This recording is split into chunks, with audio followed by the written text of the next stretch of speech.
वालिदैन की लड़ाई, बच्चों का खामोश जख्म। मोहतरम वालिदैन, आज मैं आपसे एक ऐसा सवाल करना चाहता हूँ। क्या आप जानते हैं कि आपकी एक लड़ाई आपके बच्चे के दिल में कितनी देर तक जिंदा रहती है?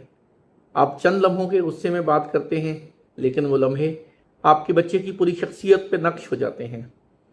जब घर में आवाज़ें बुलंद होती हैं तो सिर्फ दीवारें नहीं हिलती, एक मासूम दिल भी कांप जाता है। वो बच्चा जो आपको अपनी ताकत समझता है, वही ताकत आपस में टकराती है, बच्चा अंदर से टूट जाता है। आपका बच्चा बोलता नहीं है, लेकिन सब महसूस करता है। आपके बच्चे के लहजे की सख्ती उसके दिल में जमा हो जाती है। बच्चा या तो बहुत खामोश हो जाता है या बहुत ज़्यादा गुस्से में आ जाता है। बच्चा सिर्फ बातें नहीं सुनते, वो माहौल को जीते हैं। घर में सुकून होगा, बच्चा मजबूत होगा।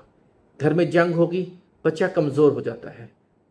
आपसे गुजारिश है कि अपने इख्तलाफात को कमरे तक महदूद रखें, बच्चों के सामने ना आने दें, नहीं तो उनसे उनका बचपन छीना जाएगा।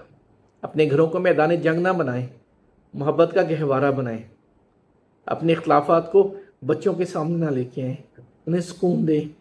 याद रखें आपका रवैया ही सब कुछ है। अल्लाह ताला हमें समझ अता फरमाए।